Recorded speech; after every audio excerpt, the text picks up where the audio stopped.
You ever sit down for a nice relaxing game of chess and think, you know what this needs? More chaos, more weird pieces, and a way to make my queen rise from the dead like she's starring in an HBO drama? Well, that's exactly what Passant, a chess roguelike, delivers. And yes, you've got to say it with that French accent, Passant. It's not Passant, it's Passant.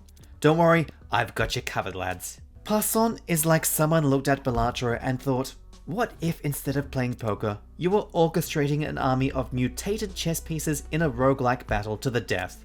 And honestly, that person deserves a raise. But is Passant a smooth strategic masterpiece? Or is it like your first time in the bedroom? Confused, overexcited, and not entirely sure where the pieces are supposed to go? While the actual game is soon to be released on Steam, I've taken the demo through its paces, so let's find out.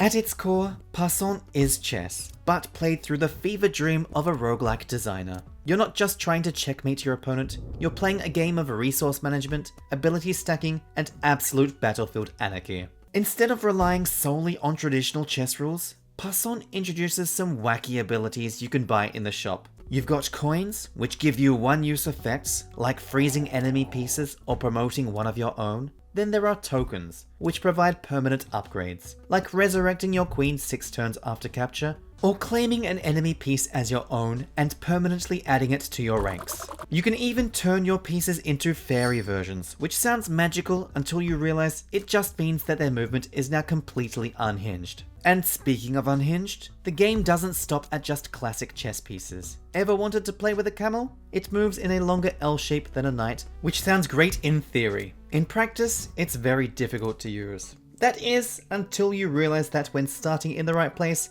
you can win with Smothermate on the first turn of almost every game and completely cheese it. Until of course, your opponent starts with an empty square next to their king, in which case it's pretty much useless all over again. Or take the courtesan, which moves like a king but can't capture, instead immobilizing every enemy piece around it, because nothing says high-level tactics like a medieval power move. Then there are the true nightmares. The Amazon, which moves like a queen and a knight, and the Dragon King, which is basically an overpowered king that moves like a queen. Imagine trying to checkmate that thing. Good luck, you're going to need it. Thankfully, Passant doesn't expect you to win every match by checkmate alone. There are alternative victory conditions, like maintaining a point lead for consecutive turns, or capturing every piece except the opponent's king. These additional win conditions help prevent matches from devolving into an endless stalemate of weirdly shaped pieces bumping into each other. Just like Balatro, Passant features a gauntlet-style challenge system, where difficulty increases with each win. You can skip encounters, but doing so means missing out on potential cash rewards, because much like real life, capitalism waits for no one. And let's talk about the AI for a second. It's genuinely impressive how well it plays, even with all the non-standard pieces in the mix. It adapts, calculates, and will absolutely wreck you if you aren't paying attention. Though, oddly enough, it doesn't seem to factor in the courtesan's immobilization ability. Whether that's an oversight or intentional mercy for us mere mortals, I can't tell. Boss fights also throw a wrench into your plans, introducing modifiers like randomly swapping the positions of just your pieces, or turning the opponent's king into the terrifying Dragon King, because who doesn't love absolute mayhem in their chess matches? If you've played Balatro on the deck, you already know how this controls because it's exactly the same. Left joystick to highlight pieces or options on the screen, A button to select. It's simple, but gets the job done.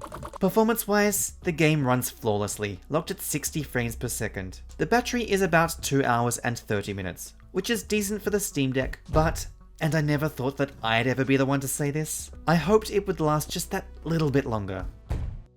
Alright, let's address the bishop in the room. The one the Vatican quietly relocated from choir practice duties with no further questions asked. Compared to Balatro, Passant's UI, music, and sound effects feel a little less polished. It doesn't affect the mechanics, but presentation and the whole experience matters. The difference is noticeable. The game is still a work in progress though, so there's a chance this could improve before release. The game does feature unlockable starting lineups and difficulty settings, but the token pool appears fixed from the start, so if you're hoping for dozens of unlockable abilities, you might be left wanting. But we'll have to wait until full release to see how it pans out. That said, The variety in pieces and strategies, even in the demo version, still provides plenty of replayability.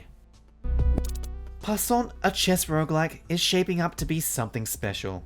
It takes the structure of chess and cranks up the absurdity dial up to 11, creating a strategic, chaotic, and utterly addictive experience. The combination of unique pieces, wacky power-ups, and alternative win conditions makes every run feel fresh, and the tough but fair AI ensures you're always engaged. While it's not quite as polished as Balatro in terms of visuals and UI, the gameplay more than makes up for it. And given how well it runs on the deck, I wouldn't be surprised if Valve slaps that verified badge on it once it's released. If you love chess, but wish it had more strategy, more nonsense, and just a hint of chaotic unpredictability, then Passant is absolutely worth keeping on your radar.